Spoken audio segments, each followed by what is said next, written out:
So, Achach Hatsochiam Tovim Girotai Veru Botai. Liakavod Hu Li Ishiot Kan Itrem Vetoda. Al Haknasat Hayhochem Shechem.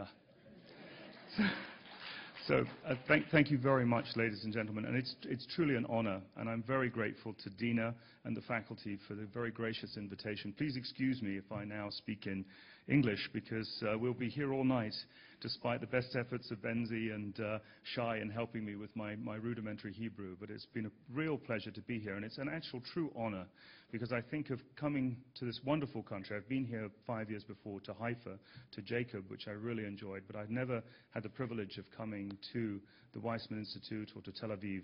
So it's been a real privilege, actually, and especially important, I think, given this very important anniversary for Israel. And I think when one thinks of that, it's actually very interesting to juxtapose that with myeloma, because just as so much has been achieved in the 60 years of your nationhood, without overstating the case in myeloma, I think after many years of extraordinary an extraordinary plateau in the therapy of this disease, it's extremely gratifying to see tremendous progress in the last 5 to 10. So when Dina asked me to lecture you this afternoon on unresolved issues in myeloma, the obvious question is, will we cure this disease? And I would certainly hope within the next generation or so that we will get that much closer. But I think, as we've heard so nicely from our speakers this morning, we're left with major challenges and major complexity. And so my job this afternoon, if you can bear with me, is to try and pull all that you heard this morning together and give you some idea of how the advances in novel therapies specifically are being integrated into myeloma, and to give you some clarity of view of how we plan to go forward in treating this disease. And I think, whoops, I'm sorry, I'm going to have to learn to master this system. And I guess I'm going to need a little bit of help here. Brilliant. Do I just hit the left? Is that the idea? The left key? Beautiful. I'll see if that works. Anyway, so I just want to show you where the treatment paradigm for myeloma currently sits in the context of the United States. What we have been very fortunate to have in the US is ready access to these drugs, the novel therapies in particular, of course, that have transformed the management of relapsed and refractory disease and made their way rapidly into the upfront setting. We heard very nicely from Jacob earlier this morning about transplant, so I don't propose to spend much time on that. But I do want to try and make sense of how novel therapies have impacted on transplant, and perhaps give you a clue as to how we can improve, in my view, on transplant considerably with novel treatments. I want to show you how novel therapies have changed the frontline paradigm. But I also want to keep the context of this disease in mind, that we are making progress, but it remains incurable, and there remains a great deal to be done. Now, you saw this slide earlier from Dov, and I really want to revisit it, actually. This is from Ken, Teru, and our group, published in Nature Reviews Cancer last year. I think what's a very important point, and it's a sort of synthesizing message from this morning, is that there's a complexity of signal transduction within the tumor cell, very critically the stromal cell and the subcompartments of it that are functional, I would argue. I would absolutely agree with Dov. It's sometimes difficult to distinguish what is what, but at the end of the day, there is clear functional difference that's apparent in the clinic. Osteoblasts are very important in this disease. Obviously, you heard very nicely about the key role of osteoclasts. The recognition of the stroma, though, being a vital component in the growth and survival and resistance of myeloma has been a key step forward, and of course so has angiogenesis. And it's in that complexity, of course, that the novel therapies have found their place. And one might argue, well, how so? Well, how so? Because essentially the backbone agents that we use, Bortezomib as a paradigm, is a dirty drug. It hits many targets. And I think that's a very important point for us to take home from today, is that we are obviously looking for targeted agents, but we must recognize that in reality in myeloma, our best drugs in the clinic are those that do many different things. And Bortezomib, as you know, a first-in-class proteasome inhibitor, platformed off the seminal and prize-winning work of Aaron Jakanova and his colleagues at the Technion in Haifa, leading to a better understanding of the proteasome, leading to drugs such as Bortezomib. But in myeloma, what's actually very, very important to recognize is the multiplicity of targets. NF-kappa B is just one. There are probably multiple other effects. In fact, we know there are multiple other effects that work, explaining why we believe bortezomib is a backbone agent in this setting. In the same context, the IMiDs convey the same. These drugs not only promote apoptosis directly on the tumor cell itself, they critically interact with the adhesion mechanism and the behavior of activated stroma. These drugs are intriguing in their effects on the marrow. For example, the side effect of lenalidomide that's most challenging, in my experience, is thrombocytopenia. Unexpected and very different to thalidomide, but pointing to this very distinct effect on stroma and the marrow milieu. In the same context, of course, there is anti-angiogenesis. Very, very importantly, there's the inhibition of cytokines that are produced from adherent stroma that drive the growth of myeloma. And then a key component of the immunomodulatory drugs is this, that they influence cytotoxic T cells and natural killer cells. So you can see already with just the bortezomib as one example of the proteasome inhibitor and the immunomodulatory class of drugs that we have already in our hands two classes of major new agents that are of great importance. Now, I want to build on that by posing the following question. When we think of bringing novel therapy into myeloma, an obvious question is, should we use them early or keep them in reserve? And what I hope to bring to your attention and bring to your understanding is that actually as backbone drugs, they can both belong in first line, indeed as part of transplant and maintenance, and indeed we are still able to revisit these drugs in combination in relapsed and refractory disease. And I hope to convince you of that as I show you the clinical data that supports it.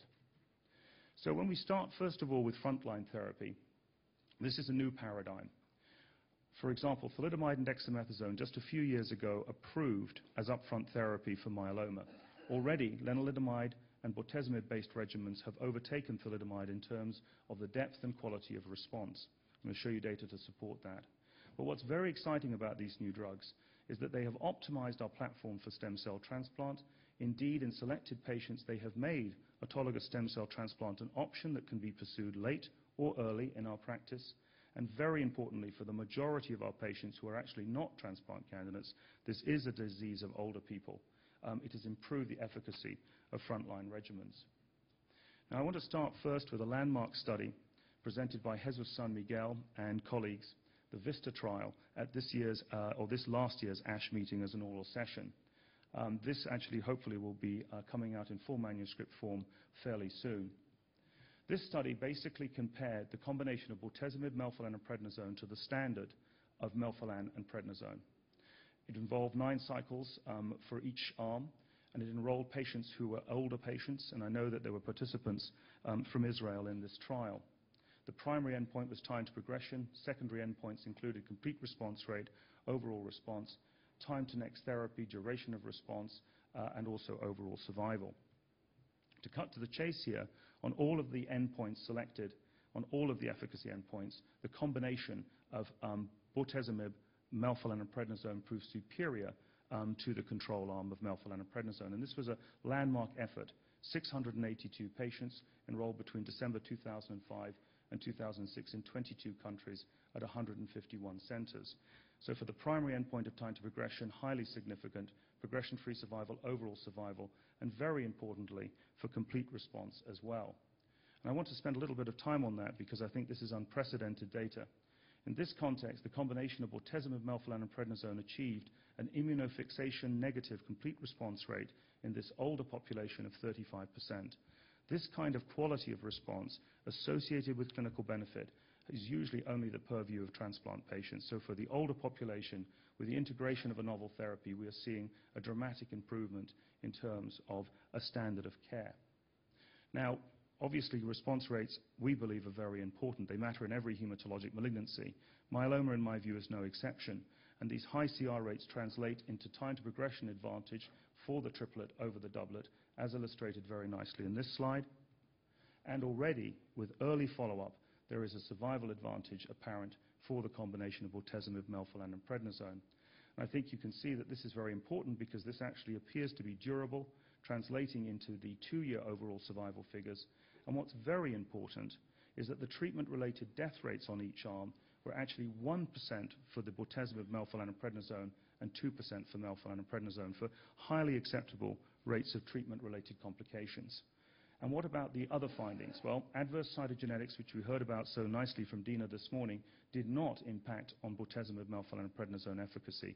This represents a major step forward. They most certainly, however, did on melphalan alone. Renal function and advanced age also did not negatively impact on the efficacy of the triplet. Very importantly, though, there was more neuropathy associated with bortezomib. Nonetheless, it proved reversible in the majority of patients, and there was more fatigue. And we'll touch a little bit more on the management of important side effects a little bit later in the talk. Generally, however, the triplet was well tolerated, and I think this is reflected by the fact that patients remained on treatment equally across both arms. In fact, slightly shorter for the melphalan and prednisone compared to the triplet of drugs. Now, in terms of that, of course, is an allusion to the non-transplant population. What about those patients who are candidates for transplant? Well, I want to bring your attention to a very important trial also presented at this year's last ASH meeting in December of 2007 in Atlanta by Jean-Luc Harousseau.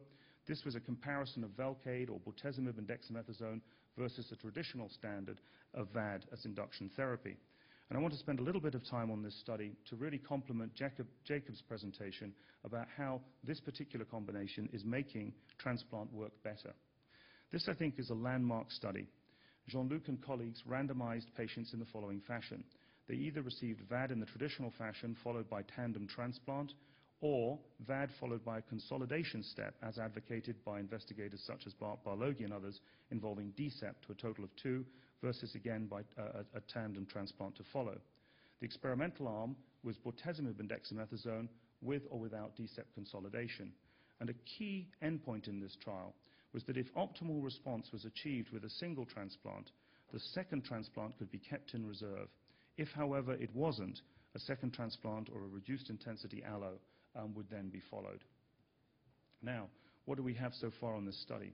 Well, by intent to treat analysis, the bortezomib and dexamethasone combination in 240 patients compared to 242 was strikingly superior for complete response and near complete response versus the VAD arm. The very good partial response or better was also strikingly superior, over twofold higher for the experimental arm. And indeed, for PR versus VAD, similarly, the advantages were maintained.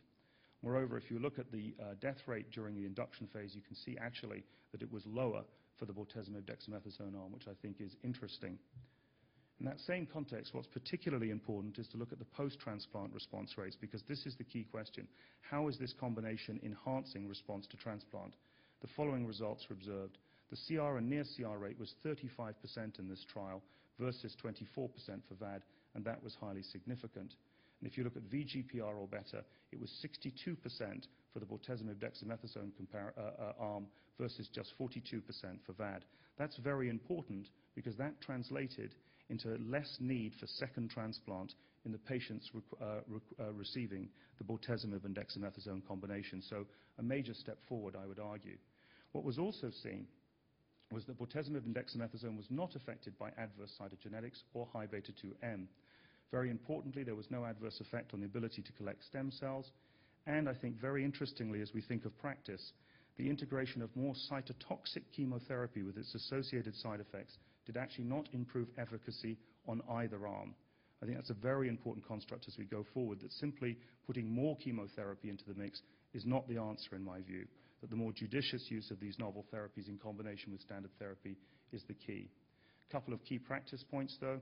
You have to use acyclovir with bortezomib because it can reactivate herpes zoster. There was more fatigue and peripheral neuropathy, which, as I've alluded to, is a major challenge, but not one that, in my view, is insurmountable with the appropriate supportive care. A second landmark trial was presented at the ASH meeting also, which I want to share with you. And again, this complements what we heard from this morning from Jacob. This was the Italian study combining bortezomib, thalidomide, and dexamethasone in the upfront setting versus thalidomide and dexamethasone as what was considered and is considered a standard upfront therapy for younger patients. This was another superb effort by the Italian Gemema group, which is made up of investigators such as Michele Carvo, Antonio Palombo, Mario Boccadoro, and others. And what Michele and his colleagues did was to randomize patients to either the three drugs, bortezomib, thalidomide, and dexamethasone, so-called VTD, versus thalidomide and dexamethasone, to collect patients off of cyclophosphamide-based mobilization therapy, and then to undergo tandem transplant, followed by consolidation with VTD versus consolidation with TD, and then maintenance. This was the schema of the protocol. Bortezomib given in the classical fashion, dexamethasone, with thalidomide run continuously at 200 milligrams per day for 4 cycles prior to transplant. If you look to response to primary therapy, the results are striking. The triplet achieved a CR or near CR rate of 36% prior to transplant versus actually 9% for thalidomide and dexamethasone. The VGPR or better was 60% versus 27%, which was strikingly superior. And very interestingly, in 129 patients on the VTD arm, not one of them progressed, whereas in contrast on thalidomide and dexamethasone, approximately 5% progressed. What I think is also very interesting is if you look at response to first transplant in this group. For those receiving bortezomib, thalidomide, and dexamethasone, the near CR and CR rate was 57% versus 28% for the doublet, and the CR rate, in my view, was striking at 45% versus 19%. So here we're seeing, I think, the highest level of evidence to show that the right choice of novel agents up front can impact favorably on transplant outcome. Now remember, this is response data, so we have to await survival data for the gold standard in terms of clinical benefit. But I would argue this is very compelling because it, of course, has been in transplant studies that CR rate has correlated best with survival. So based upon this, I think this represents a paradigm shift in terms of treatment. Now, what about other findings? Well, once again, as opposed to thalidomide and dexamethasone, and this is a very important practice point, bortezomib, thalidomide, and dexamethasone actually overdrove chromosome 13 deletion and indeed 414 translocation. So we now have a triplet of drugs that can overcome the adverse cytogenetics that we heard about so nicely from Dina this morning. Very importantly, there was no adverse effect on stem cell collection. And very interestingly, whilst there was more peripheral neuropathy with the triplet of drugs, as one might expect, there was less deep vein thrombosis. Another practice point, bortezomib intriguingly appears to have some degree of thromboprophylaxis as part of the way it performs in terms of endothelial cell effects, we believe. But of course, peripheral neuropathy remains a challenge, and I'll come to how we may deal with that as we go forward. Now, in thinking about novel drugs, it's very important to recognize that we don't just have bortezomib and thalidomide, we of course have lenalidomide. And lenalidomide, just like bortezomib, has made its way into the upfront setting. I especially want to feature the work of Dr. Vince Raj Kumar and the ECOG group, who've done some beautiful work combining lenalidomide with dexamethasone in the upfront setting. And a very important question that Vince raised was, should we use lenalidomide plus high-dose dexamethasone versus lenalidomide plus low-dose dexamethasone in upfront therapy? For those of you who are not in clinical practice with myeloma patients, high-dose dexamethasone is a big challenge for our patients. And this was a key question. Could we use lower doses of dexamethasone and maintain efficacy? This is the schema of the study, and in the interest of time, I'll move through it quickly. But suffice to say, high-dose dexamethasone and lenalidomide resulted in a high complete and partial response rate of 82% for the high-dose arm versus the low-dose arm. These complete response rates are based upon a data issue, and I do not think reflect the real complete response rates for this combination. We'll have an update of this at ASCO. But the real punchline here is that in terms of overall survival, with higher dose dex, whilst you had a higher response rate, in fact, the survival rate for the higher dose arm was lower than the low dose arm. And why was this? Well, the reason here is clear. The reason for this is the unacceptably high rates of toxicity associated with high-dose dexamethasone, and in particular deep vein thrombosis and pulmonary embolus.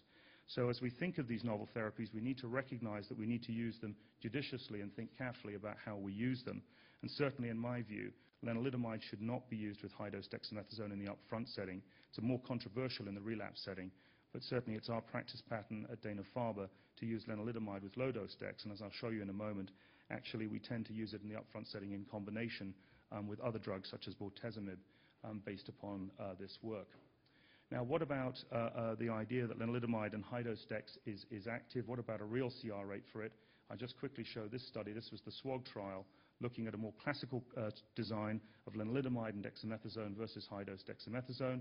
And very quickly in this study, just to show you that the CR rate for the combination was actually 22% in this study, with the overall response rate being 84% versus high-dose dexamethasone. And the reason I show you that is because, as I mentioned, I honestly think that the preliminary reports on the ECOG data last year were simply misleading because of data issues. Okay, and this translated into progression-free survival advantage, but not to overall survival advantage yet. Very quickly, there were more thromboembolic events, as I've already mentioned, but really nothing more to add from that.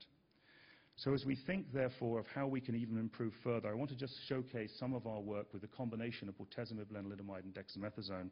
I'm going to come to in a minute the scientific rationale behind its use, but this is the combination strategy. Bortezomib given on days 1, 4, 8, and 11 schedule, with lenalidomide given over 14 days, and low doses of dexamethasone combined.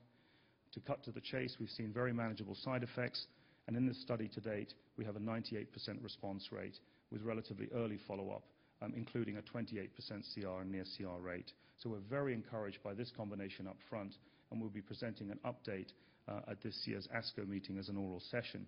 One key point I want to mention is that we've seen no unexpected toxicities with no grade 3 or 4 peripheral neuropathy, which is very interesting to us that we've seen lower rates of peripheral neuropathy with these combinations. Very importantly as well, we've had a low rate of DVT. These are not percentages, these are patient numbers. So as you can see, this is a remarkably benign toxicology profile in my view. And we're going forward with this, and as I say, we'll be presenting this in updated form at the ASCO meeting in just a few weeks. So where do we sit with novel therapies in the upfront setting for myeloma? Well, right now, as I've already mentioned, we have a landmark upfront trial, which I think has established bortezomib, melphalan, and prednisone as a new standard. We have work from Antonio Palumbo coming very shortly to show how lenalidomide and melphalan and prednisone has behaved compared to melphalan and prednisone. I've already touched on the Jean-Luc Harousseau trial. We have some very important work coming from the Dutch group led by Pieter Sonneveld, looking at bortezomib-based therapy versus VAD, with some sophisticated questions around maintenance of thalidomide maintenance versus bortezomib-based maintenance that will guide us as we go forward. In the US, at the present time, we're looking at studies comparing lenalidomide, melphalan and prednisone versus melphalan, prednisone, and thalidomide, this led by Keith Stewart in the Mayo Group. Thierry Facon is leading an international trial looking at melphalan, prednisone, and thalidomide, which has been a standard in the older population, compared to lenalidomide and low-dose Dex. Brian Drury is comparing our regimen, RVD, to R-d, and Rafael Fonseca is exploring RVD versus VD as part of the ECOG trial. So I think you can see already from these large phase 3 efforts how these novel therapies are changing the frontline paradigm in a way that I think would have been unheard of 5 years ago. And to really crystallize that, as you can see, we're looking at response rates that are approaching 95% with bortezomib-based therapies, in fact, in our own experience, up to 98%. Lenalidomide and dexamethasone, similarly very promising as a combination. We obviously have to be very aware of the fact, though, that we face challenges, including deep vein thrombosis, peripheral neuropathy, and obviously the question of optimal sequences is very important. And on that note, I think as we think of frontline therapies for this disease, we're now left with a key question. And to get to Dina's remit of what are the challenges, this is probably the biggest. As we think about we go forward, we recognize that there are high-risk patients with this disease, and they're what I call standard risk. There's an unfortunate term in the myeloma world that's sometimes used that's low risk. I would argue that there is no such place for such a term in myeloma. This disease is incurable, so therefore there's no low risk. There is high risk, meaning that the patient is at high risk of dying quicker, versus standard risk, whereupon the patient is equally likely to die but perhaps less quickly. And that begs the key question. Do we reserve our best treatments only for the high-risk group, or do we actually recognize, because this is an incurable disease, that we best integrate all our therapies, drive the highest CR rate no matter what, with the goal of the longest survival? And that remains at the present time an open question, but certainly in our group, our view is that we shouldn't just keep our best treatments for the high-risk group alone, but that we should offer our standard-risk patients also the potential benefit of the best combinations that we can possibly offer. And hopefully we can move forward knowing that perhaps we can tailor therapies more, but recognizing tailoring is a wonderful concept. The clinical reality of using it, though, will take years to pan out, in my view. And so this, therefore, remains a key challenge. Certainly, just to share with you from a clinical perspective in our group, if we have patients with IgA disease or light chain disease, advanced bone disease or renal failure, a bortezomib-based regimen is our standard of care.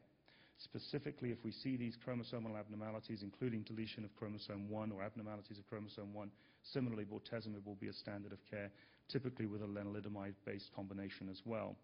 Our lower risk, or standard risk patients, I should say, to paraphrase my comment about that, we might think in terms of doublets, but we also have a low threshold for offering them 3 drugs as well, on the understanding that if they're a candidate for transplant, for example, we clearly see that bortezomib-based therapy is a new standard for transplant patients. Okay, so in the second part of my talk, I really want to focus on treatment choices in relapsed and refractory disease. Because when Dina asked me what are the key challenges, well, this is the other key challenge, just addressed to you the upfront setting. Our patients all inevitably relapse and ultimately become relapsed and refractory. And for me personally, in my practice, this is the most challenging group of patients to try to help. Now, lenalidomide we've already talked about by introduction, but I do want to share with you the paradigm of its development as an example. It started preclinical work, actually, by seminal work from my colleague Teru Hideshima and others, defining that it targets myeloma in the microenvironment in vitro and in vivo. Caspase 8-mediated apoptosis appears to be a prime target. Phase 1 studies followed, showing a signal that we thought was very compelling. Phase 2 studies established the dose and schedule for this agent, and then a series of landmark Phase 3 trials followed, led by Donna Weber in the United States and Thanos Dimopoulos in Europe, that established it as a standard of care in relapse. Here's the data to support that from papers published by both Donna and Thanos last year in the New England Journal. But as you can see for the American trial, this is in relapsed and relapsed refractory patients, a 61% response rate versus 20% for high-dose dexamethasone. Thanos showing almost identical results with high rates of CR. These translated into clinical benefit by significant time to progression advantages for the combination versus the dexamethasone-based therapy alone. And indeed, as Donna updated at the meeting this year, or this last December, I should say, at ASH, a significant overall survival advantage, as illustrated here for the combination over the high-dose dexamethasone alone. So lenalidomide and high-dose dexamethasone in combination for relapsed refractory patients is a new standard in the United States. Now, of course, bortezomib anteceded this. Bortezomib through 2000 and 2001 underwent early testing. The Summit trial was then completed and published in 2003, and you're all very familiar, I think, with the APEX study and its subsequent approval. This, of course, translated into a time to progression advantage in favor of bortezomib monotherapy. And I think what's very important to note is that bortezomib remains, as a single agent, the drug that we have the highest overall response rate in relapsed and relapsed refractory disease, with a 43% PR, near CR, or CR demonstrated in the APEX study on our updated analysis. That's the highest signal of any drug in the relapse setting as a monotherapy. Now, how does that translate? Well, you can see an overall survival advantage that we updated in Blood last year, and that's actually maintained despite crossover. So clearly, bortezomib-based therapy in relapse disease is also a standard of care and is actually approved in the US for use in first relapse and beyond. Now, as we think about relapsed and refractory populations, we're therefore spoilt for choice. What do we have that we can use? Well, I think we need to be also very realistic about what we face with relapsed refractory disease. They're enriched for cytogenetic abnormalities. As we heard so nicely this morning, myeloma is both a moving target and a target that's constantly moving within the patient. And it's absolutely correct that as patients subsequently relapse and move through lines of treatment, they can become enriched for chromosome abnormalities as their disease proves more and more dynamic. Moreover, renal dysfunction becomes more of an issue. Extensive bone disease and extramedullary myeloma are becoming an increasing challenge. So we face clinical challenges that we need to meet. As we think of that, what do we think about in terms of the drug choices we have? Well, we know, for example, that bortezomib is effective in high-risk disease. This is from an analysis from the APEX study, which we published in the British Journal of Haematology last year. We also know from our work originally in the Summit trial, published in Blood a few years ago, that there's a high CR rate in light chain disease. In fact, it's from the Summit trial that we first observed the fact that we were able to overcome the negative impact of chromosome 13 deletion. But I think what's perhaps less fully appreciated is the activity of this disease in of bortezomib in renal failure. And here's a very nice paper from Asher Channan-Khan in which she showed very nicely that bortezomib is able to overcome the adverse impact of renal failure. And this is an overall response rate in this study of 78%, with a number of patients being able to come off dialysis who are dialysis dependent. At the ASH meeting in December, this was updated by Heinz Ludwig with a study from the Austrian group in which he showed in 37 patients with myeloma-induced acute renal failure that in point of fact, not only was he able to see a very high CR rate, but he was able to restore renal function in that same context, which I think is a very important point. So in our practice at Dana-Farber, bortezomib based therapy as part of our upfront treatment and relapse treatment for patients with renal dysfunction. Now, we heard very nicely today about bone disease.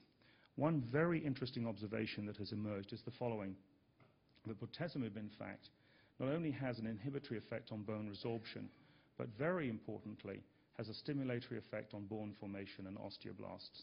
There is now a wealth of data emerging both preclinically and clinically to support this, and that the effect on bone appears to be direct and not only due to anti-myeloma activity. The bone anabolic effect appears to be unique to Bortezomib. Now, Lenalidomide clearly has an effect on osteoclast differentiation, as indeed does thalidomide, but there is no effect from the IMiDs on osteoblasts. And in fact, from John Shaughnessy's work in Arkansas, through the effects on DKK1, his hypothesis is that thalidomide, in fact, may have a deleterious effect on osteoblasts. This observation, I think, is very important, and certainly in our own practice, again at Dana-Farber, for patients with advanced bone disease, we use a Bortezomib-based approach. Now, this next category is, to me, a very real clinical challenge. As we've gotten effective at dealing with marrow-based myeloma, evicting the myeloma from the marrow compartment, it has taken up shop elsewhere. This is one of my patients who presented with actually a very modest increase in his IgA. He had IgA disease, but he presented also with abnormal liver dysfunction at relapse. And whilst we hunted high and low elsewhere for his disease, the major site of his recurrence was actually in his liver. This is another patient of mine who actually was initially treated with lenalidomide and dexamethasone, escaped control from that, and then finally responded to a Bortezomib, thalidomide, cyclophosphamide, and dexamethasone-based combination. And with this combination, we've been able to get this under control. This is what she looked like after several months of lenalidomide and dex-based therapy, with a rapid progression in these extramedullary sites, specifically pleural disease. When we actually did a thoracentesis from her left-sided pleural effusion, this is what we saw. And this is a highly anaplastic and dysplastic appearing process. I actually did consider for her Bortezomib and liposomal doxorubicin because, as we would say in the old days of lymphoma therapy, this is someone who is anthracycline deficient, to paraphrase a colleague in the audience. But I have to say she chose not to pursue an anthracycline-based approach because she was concerned about toxicity.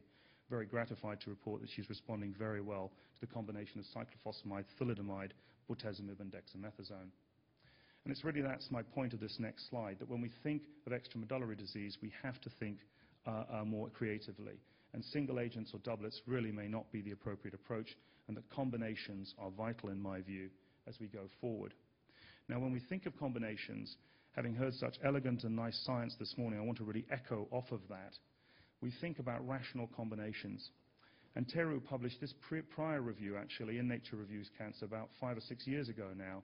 And both Ken and Teru, I think, were very much thinking into the future, because here they had argued that we should be thinking of Bortezomib, here labeled as PS341, as a dual apoptotic signaler, with the IMiDs primarily activating caspase-8 and conventional chemotherapy and ionizing radiation possibly acting through the caspase-8 mediated pathway, through the intrinsic pathway, perhaps not, perhaps being somewhat caspase independent, who knows.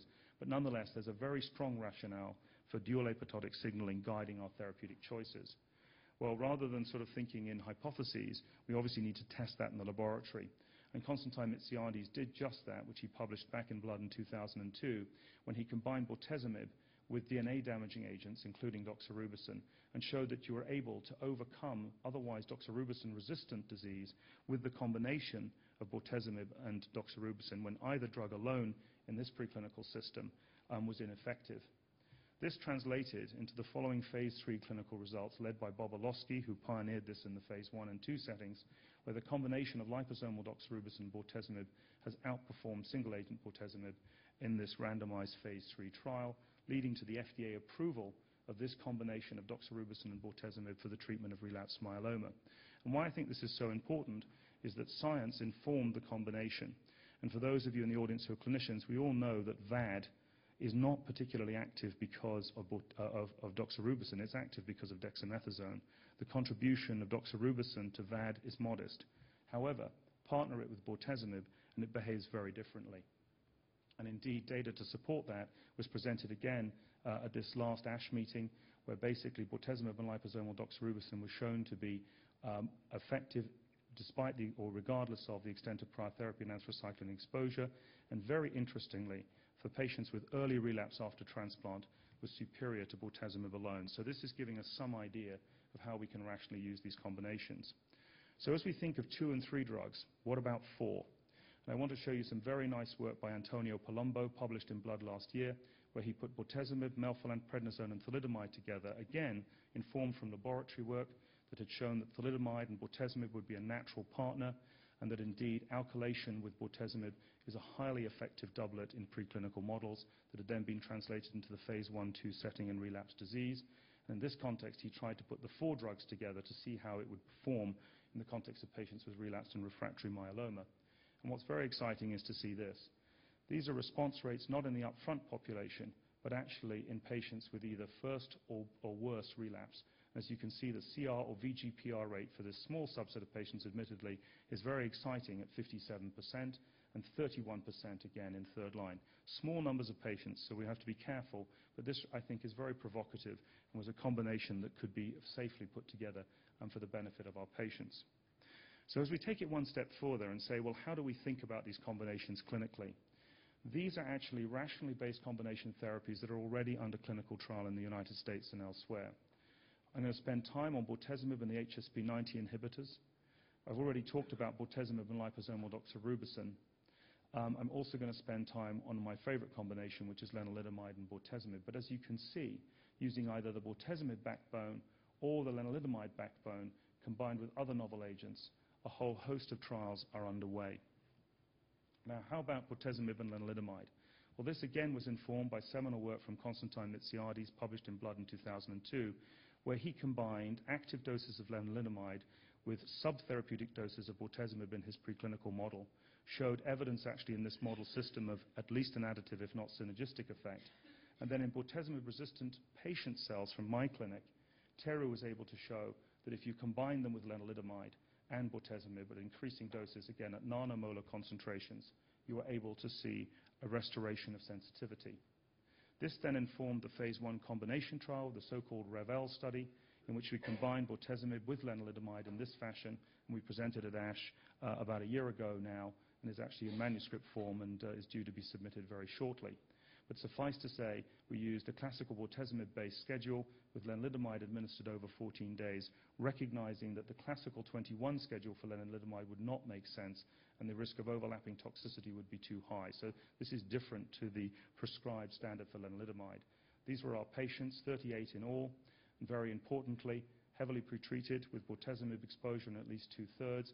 A proportion had had prior lenalidomide, almost all had had prior thalidomide, and 2/3 had had stem cell transplant. We were very pleased to see this with just bortezomib and lenalidomide, not with dexamethasone, a 58% response rate in this relapsed refractory population. And when we added dexamethasone, we were able to augment response even further. But what was particularly striking to us was the tolerability profile of this combination. No significant peripheral neuropathy or fatigue greater than grade 3, and very importantly, at the time of this analysis, no thrombotic events despite simple aspirin prophylaxis. We're very struck by that. The DLTs were actually just hyponatremia and herpes zoster infection in a patient who was non-compliant with his acyclovir. That was the reason when we went into the phase 1/2 setting up front that we looked at a different dose and schedule, because we argued probably that the MTD we defined at 1 milligram per meter squared of bortezomib and 15 of lenalidomide was correct to the study design, but may well be something of an underestimate. But we're very pleased with this combination, and not least of which, my lead patient, who is actually on cohort 1, she progressed rapidly after an allogeneic transplant, and as Jacob will acknowledge, in that situation you're in trouble. She has been on 65 cycles of this combination without significant complication and remains in response, despite being relapsed and refractory after an allogeneic transplant. So we're very excited by this platform. To support the platform, this is phase 2 work from a subsequent study, which basically shows with the combination of dexamethasone, bortezomib, and lenalidomide that we're encountering the same kinds of excellent tolerability profiles and really very impressive response rates in relapsed and refractory disease with MR or better in over 70% of patients. So to sort of sum up, we feel that in the context of lenalidomide and bortezomib as a combination, we've really got backbone agents for this disease. Recognizing the complexity of what we're dealing with this illness, we believe this is a very important platform to go forward with. So how can we add to this platform? How can we do better? Well, I'm going to show you, just in the interest of time, a couple of short examples. Tenaspamycin and bortezomib is a very interesting construct. This is informed again by work from Constantine Mitsiades, who's identified that this is a heat shock protein 90 inhibitor, to those of you who may not know, that essentially when you expose myeloma to bortezomib, a stress response follows, and it includes the upregulation of HSP90, which is a very important molecular chaperone that controls the processing of ubiquitinated proteins through the proteasome. And by virtue of his experimental modeling of the combination, showing that he was able to actually see at least a synergistic effect, and also see downstream effects of the induction of HSP70 as a function of HSP90 inhibition, an informed approach to a combination of these drugs went forward. Now, I just want to show you a couple of next steps in this process. Before going straight to the bortezomib-tenaspamycin combination, Constantine did some important in vivo modeling with our mouse volunteers to be clear that this drug was active. That's very important to us clinically, because you've just heard how we have many choices of drugs. So as we go forward in clinical trial, we don't do so unless we have a strong signal from our preclinical colleagues, both in vitro and in vivo, that these drugs make sense to go forward. We tested this as a single agent that we presented at ASH actually a couple of years ago, and is now a manuscript in preparation. And this is a challenging area for us. Using single agents in phase 1 in myeloma is very tough now. These are heavily pretreated patients, and their options obviously can be potentially few when they come to the phase 1 setting. Nonetheless, in the patients who participated in this trial, we saw a signal of stable disease and minor response with very satisfactory tolerability, which we felt provided a justification for going forward with the combination. I'm pleased to show you these results. This is from the ASH meeting last year, where we were able to show, using various different preparations of the HSP90 inhibitor in a patient-friendly form versus a patient-friendlier form than the original DMSO preparations, really impressive response rates in heavily pretreated patients, a number of whom were bortezomib pretreated and indeed bortezomib refractory. What was very interesting in this study, though, was the following observation. We saw very low rates of peripheral neuropathy. Now, as I mentioned to you earlier, peripheral neuropathy with bortezomib is a major challenge. It's usually manageable with dose reduction and schedule change, and it may be lower in certain combinations than when you use it as a single agent. What was very striking to us, though, was that the combination with tenaspamycin, it was actually markedly lower. And one thing we did notice, because we actually did pharmacodynamic studies in this trial, was marked upregulation of HSP70. And for those of you here, and I know the Weizmann Institute has a strong interest in neurology, you may know that HSP70 is a potent neuroprotectant.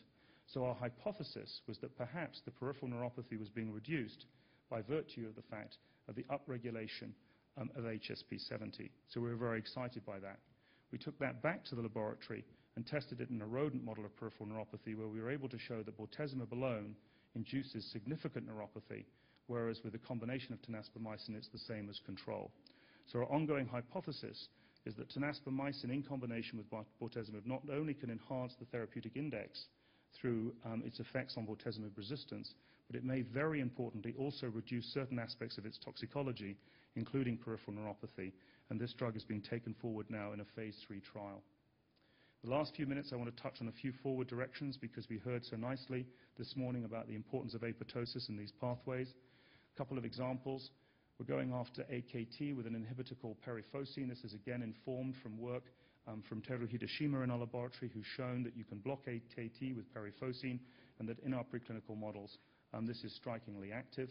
This is translated into a clinical trial that we presented at the ASH meeting in December, and this shows a very impressive response rate, we feel, in relapsed and refractory disease.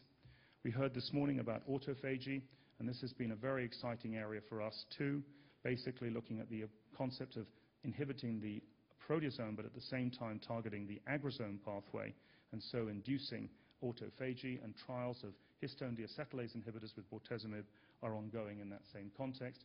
These are a summary of some of the work that was presented at ASH this last December, showing that we are seeing clinical responses in patients with these combinations. So to conclude, at the present time we sit, I think, in a very exciting time in myeloma. We have a wealth of new information. We have a wealth of challenges, but I think the pot truly is half full and not half empty, for the very simple reason that we have numerous drugs that target the myeloma cell, classical drugs that target the myeloma cell in the bone marrow milieu, and also other drugs that target exclusively the milieu. And in that context, combinations, I think, will make a real difference. This essentially says what I've just said, although I think we do have significant challenges ahead. I want to close with a case. This is a patient of mine, 58-year-old gentleman, stage 3A, kappa light chain myeloma. You'll notice he's chromosome 13 deletion positive. And I hope by showing to you, you'll understand exactly how this matters to our patients. He received tandem transplantation in the classical fashion back in the late 90s. Unfortunately, he relapsed. He then went on to receive thalidomide-based therapy, but he progressed after about a year or so of control. He was then salvaged by the combination of Biaxin, low-dose thalidomide, and Dexamethasone. He then underwent allogeneic transplant in a fashion that Jacob alluded to earlier, using DLI. But unfortunately, he had progressed rapidly by day plus 100, and he then received Bortezomib monotherapy in 2002. This is actually a depiction of his urinary light chain from 30,000 dropping to almost undetectable levels within 2 cycles of therapy, and he entered complete remission.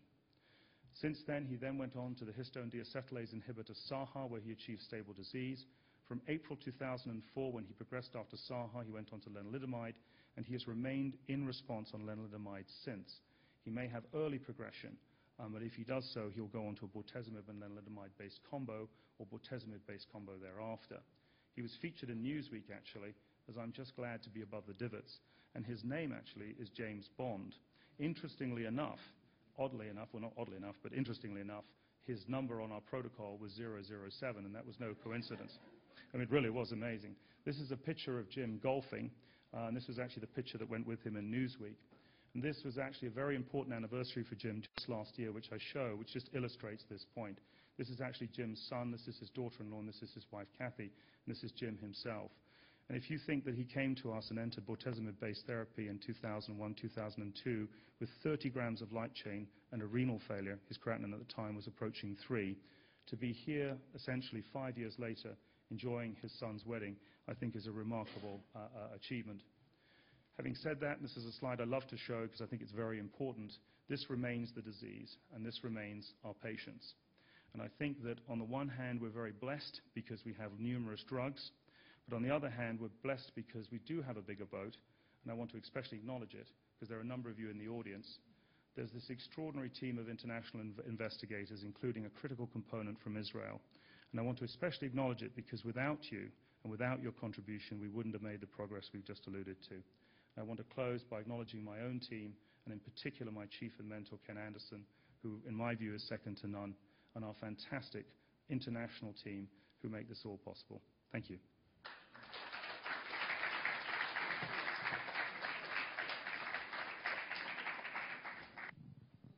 First of all, thank you for an outstanding lecture and all the new ideas. I was very much impressed. Now, I wanted to ask a question, but even before, Dina is pushing me and is telling me, please ask him. At least I'm happy that you want to ask the same question. Now, with all the new drugs that are available, where is transplantation standing? Right. Great question. And Jacob touched on it earlier, but I would want to build on Jacob's points, actually, and I'd love Jacob actually to comment as well. I think that some of us thought that the novel agents might actually supplant transplant until we saw the data this last ASH from Jean-Luc Caruso and Michele Carvo. What I was very struck by is that novel agents are improving transplant. And we had a clue from that from actually Michel Attal's work with thalidomide maintenance post-transplant that he saw improved disease control. Now we're seeing qualities of response that are unprecedented. At the ASH meeting, there was a sub-investigator of Michele Carvo's presenting PCR-negative disease after the VTD trial, and he was showing results from the Italian study equivalent to what they had seen with allogeneic transplant utilizing this platform. Now, whether or not they're as durable as the allo data remains to be seen. But I think we've really opened the book now that actually we can make transplant better.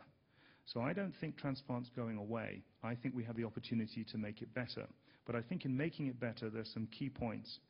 I do believe that less is more.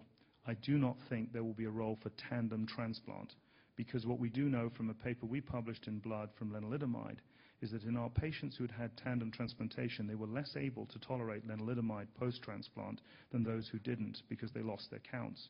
So it's an example. Also, a better example is probably Bart Barloghi's Total Therapy 2 study published in New England Journal, in which he showed inferior survival when he put total therapy all together with thalidomide. And it's primarily because of toxicity and drug resistance. Having said that, his Total Therapy 3 study with less chemotherapy and bortezomib is doing better. So I think we will see less is more in transplant. And I think a key question then becomes, how can we improve on allo? And perhaps, Jacob, you might like to comment. That allo transplant is really, all these drugs the aim would be to make allos even better. Because whatever you get the best results, we in hematology, if we have a 50% long-term survival, we get excited. Those are terrible results. They're just much better than the historic results. But in myeloma, we've got a very long way to go. And we do have a modality that is potentially curative. So yes, we've got to harness and use these drugs to make auto better, to make allos better. And maybe that'll get them into a more minimal disease to actually respond better to the very low 200 grade. And I think to echo that from, sorry. Following the allo seems to be better with the new drugs. I'm asking whether the indications to go to allo are changing now in the presence of the new drugs. Curative and the toxicity done properly is very, very low, certainly in terms of there, and I think that's something that's got to be continually investigated, should not be dropped, and really, because no matter which way you look at it, we've got a long way to go in myeloma. Followed by the new drugs. Followed with or without. One has to work out where they come in. We don't know exactly where they come in, but use them in study. Aaron, do you have a comment? Aaron, do you want to comment on that? Phase where we're not going to do autologous transplant as part of the first schedule. Yeah. Well, I think, Aaron, that's a good question, and I would like to sort of try and address both your and Jacob's point, and just from my own perspective. I think in younger patients in which a degree of cytoreduction is required and for which you need disease control, if you can very safely achieve that with minimal mortality and minimal morbidity being a key point, I think there will still be a place for it. And I think what is very interesting, I didn't have time to show it, Aaron, is Michel et al. And Sagalonio's work, where they're putting bortezomib with melphalan during conditioning. And they're using it for quote-unquote high-risk autografting. So I think that it will change in terms of its spectrum of use, but for younger patients, and particularly for patients in whom novel therapy cytoreduction alone will not be enough, it will continue to have a place. The very challenging question gets back to just what Jacob was alluding to. Where will we put allo, and how will we know where to put it? And I think that that's a huge question, because if one can rationally think of combining lenalidomide and bortezomib with mini-allo, which I think you can, because the biggest challenge to me anyway for my mini-allo patients is GVH.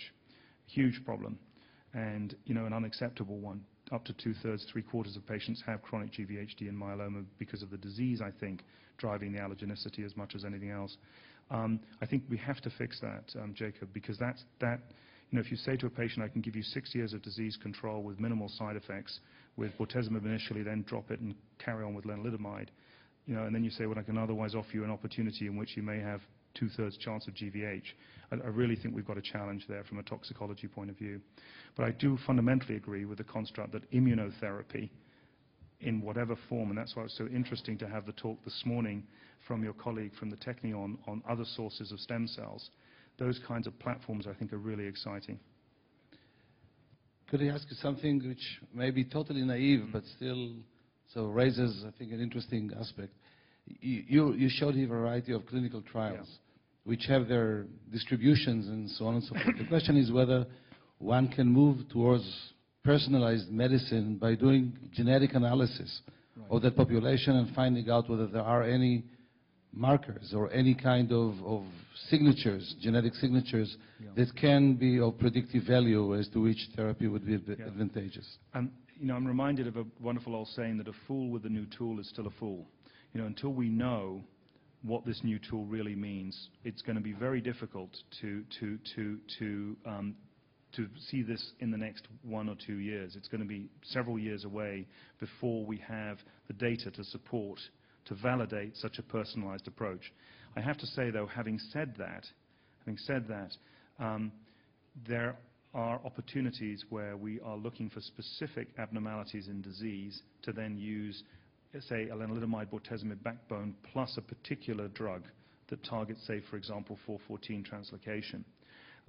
We recently did a trial with a 414 targeting agent where we only enroll patients into the trial with that.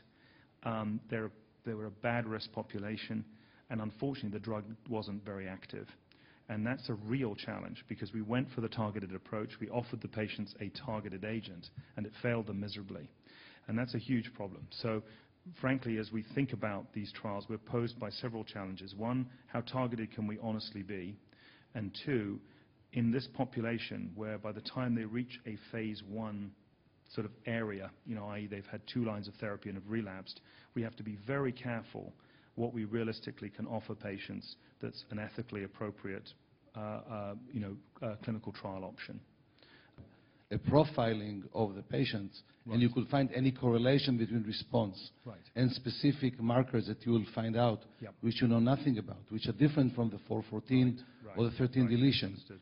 that you might have some indication Yes. of what would be of advantage for a given patient. Right, and what we have done to try and address that is we collected pharmacogenomics on all the bortezomib trials. But what's very, again, sobering is that it was a very honest and enthusiastic effort. And for example, in the Summit trial, 202 patients, we sought to collect pharmacogenomics on everyone. Over half the patients signed consent, and so we collected samples on over half. Of those 102 patients or so, only about half of those had material that was usable and processable. So for 202 patients, we ended up with quality gene expression profiling and only about 30 or 40. So, the reality is a little different to the concept. Having said that, that's the only way we're going to make progress. So we have these large banks of material, and we're trying to use them to inform rational combinations. So I am hopeful. I really am hopeful. I think we will get there. I just think we have to be very realistic in current practice about what we do. So if I have a patient come through the door and is looking for an experimental option, I will think typically of a backbone agent for them. And we like combinations with these newer drugs added to the backbone for just the reasons I'm alluding, because it's very difficult to do a single agent trial in a relapsed refractory population that offers them a reasonable chance of benefit and at the same time actually isn't unfair to the drug, because if you throw a drug into the sickest patient population, you may miss a signal. So I think that we're faced with some uniquely interesting and important challenges in clinical research in myeloma right now. But the sort of paradigm we're following is collect data so we can use it post hoc. As we go forward, use therapeutic backbones and add our new agents to them so that we can ethically offer our patients reasonable treatment strategies. More questions? Just have a question about other B-cell malignancies, for example, like CLL or different types of lymphomas. I mean, if you see all the explosion of drugs and protocols here, Yes. How do you envision other similar sort of B-cell malignancies? Well, I would hope they would benefit from the same enthusiasm. I think in myeloma, where we've been very lucky and very fortunate, and I, in the interest of time, didn't show the slide, but we've got this extraordinary partnership between pharmaceutical sponsors, patient advocacy, academia, and the FDA and the NIH. And this partnership has really generated an engine of new ideas. And I think that it's particularly nice to be meeting this evening with the Amen group when we have, for example, the MMRF and IMF in the US who have been great advocates. I think that's a very important part of this whole explosion because we're attractive, we're a go-to place for new agents because we can both preclinically validate and then bring them forward into the clinic. I also have to say there's an urgent need. In large cell B-cell lymphoma, a very substantial proportion of patients are cured with CHOP Rituxan. So therefore, the same urgent unmet medical need doesn't exist to quite the same extent. But I do think, and I defer here to Aaron and other B-cell experts, that you're seeing similar sorts of advances in B-cell malignancies, though, aren't you? I mean, generally, I think. Is that fair to say? Yes, exactly. Right. Right. Just 2 comments, one about autologous and the other one about allogeneic transplant. It was raised. I think we can already admit, I mean, it's not a shame to say that the data is very clear. Patients that have a very good response to the first-line therapy, they do not benefit from the first transplant, not from the second, from the first also. I don't think there is even one controlled and let's say, well-analyzed study that is controlled and so on, that could show a benefit to patients with near CR or CR after first-line therapy. This is why when you say that using the novel therapies can prevent patients from the need of the second transplant, it can prevent patients from the need of the first transplant. I mean, if we don't really, if we are not obliged to political and economical medicine, these are the data.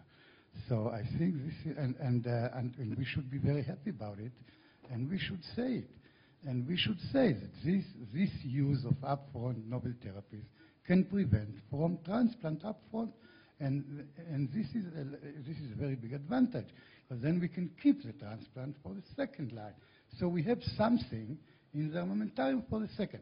Now this is especially important because we do use the novel therapies in this case in the first line. And I'm not sure, I mean, you said you have data that shows that retreatment is, I mean, this is a big question. I think the data is very weak yet because we don't have long follow-up. So once we use it as a first line, the main benefit is that we can prevent the patient from the transplant, because then we have the transplant for the second line. This is about autologous. But allogeneic, I want just to say that there is... Could I make one comment to that? Yeah, I think I would absolutely agree that that's the key next question. The key next question is, can you do, for example, I've just put it there as a hypothesis, could you do RVD followed by stem cell collection and then some form of Bortezomib and Lenalidomide maintenance and keep your transplant in reserve versus transplant? And we actually have a trial proposal for exactly that question. So I would agree with you, but I would honestly say that we have to have studies to prove that. Because the problem is, the biggest criticism of the CRs that I'm showing you, and you may have seen Dr. Berksagel's editorial in Leukemia where he said cosmetic CR. Are these CRs cosmetic? I personally don't believe they are, but I think we have to answer that question. Is the depth and quality of CR as good as it is when you augment it with transplant? So I would agree entirely with what you've said, but I do think we must have data to make that step forward before we recommend abandoning transplant. Yeah, we are doing now this kind of a trial. Our group, the Israeli group for myeloma, is doing this exact study now, which is upfront Lenalidomide with Dexa low dose as an induction, and then randomization to high dose chemo. Well, no, I'm teasing. I mean, it was a lot of work, Dina, to be honest with you, but in credit to both sponsors, they were willing to do it. You may find they're more willing to think about. I don't know. I'd have to defer. Sorry. So your second point. No, just one word about allogeneic. Unfortunately, the accumulating data now, and now that there is a perspective, better perspective than past, is that unfortunately in myeloma, myeloma behaves with allo probably very similar to myelodysplastic syndrome, to AML, and so on, to say that the more the disease, the more there is a disease, and the more progressive the disease, and more and second and third remission, the more chemotherapy you use, which was you need to use, which was shown very clear with myelodysplastic syndrome. For example, if you have more than 15% of blood in the bone marrow, you need ablative therapy. There is now a very nice report in leukemia lately